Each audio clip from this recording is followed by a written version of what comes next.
Shalom saudaraku, salam sejahtera. Kebenaran hari ini berjudul Allah seperti senyap.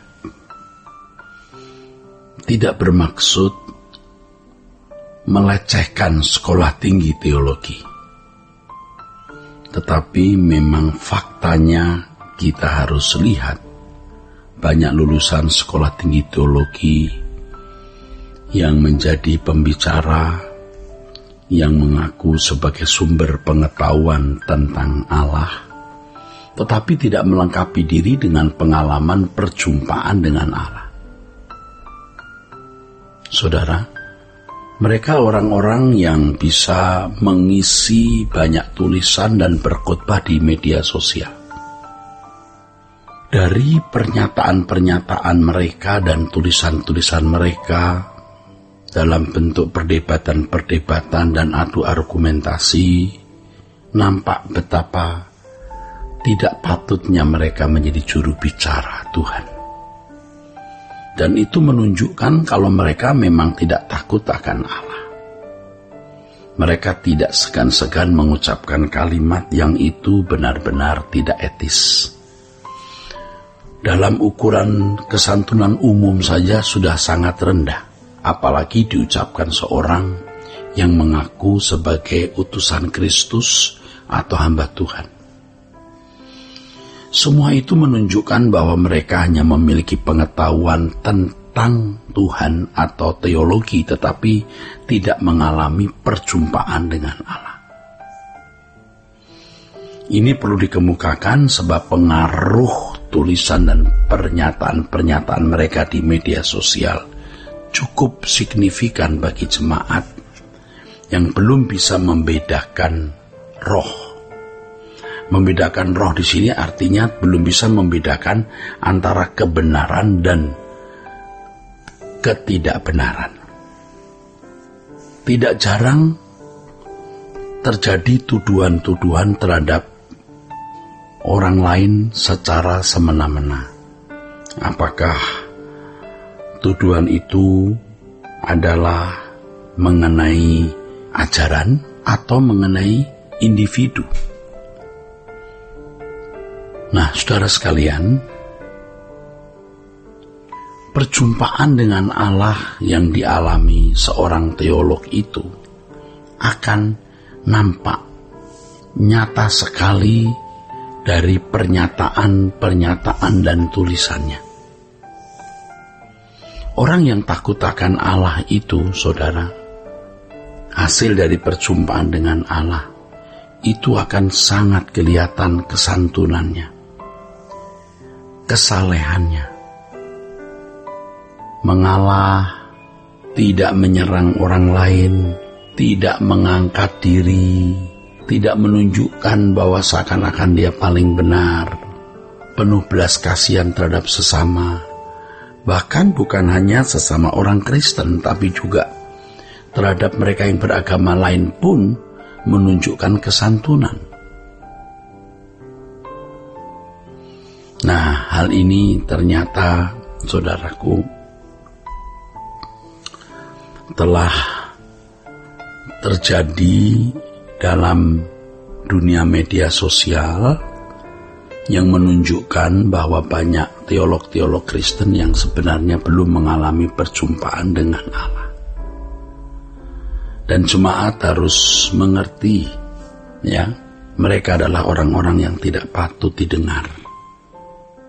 Orang-orang yang sering hanya mau mengangkat diri, dan kalau diperiksa hidup mereka, mereka bukan orang-orang yang telah benar-benar memberi pengaruh positif kepada masyarakatnya. Sebaliknya kita melihat ada hamba-hamba Tuhan yang tidak banyak bicara di media sosial, tetapi mereka orang-orang yang menggarami jemaatnya atau orang-orang di sekitarnya, dan nyata sekali prestasi kehidupan yang mereka capai untuk sesamanya. Saudara, jangan sampai kita terbawa suasana fasik itu, suasana fasik di lingkungan Kristen, Fasik artinya tidak takut Allah dan tidak peduli perasaannya, tidak peduli hukumnya. Jangan kita terbawa dalam suasana seperti itu. Maka tidak perlu kita mendengar apa yang mereka kemukakan, tidak perlu kita membaca apa yang mereka tulis, karena hal itu akan mengeruhkan pikiran kita dan merusak spirit kita. Kalau kita sudah terlanjur memiliki irama hidup yang salah karena pengaruh media sosial yang fasik itu, kita masih berkesempatan untuk berubah dan mulai menemukan Allah. Menemukan Allah, mencari wajah Allah dalam doa.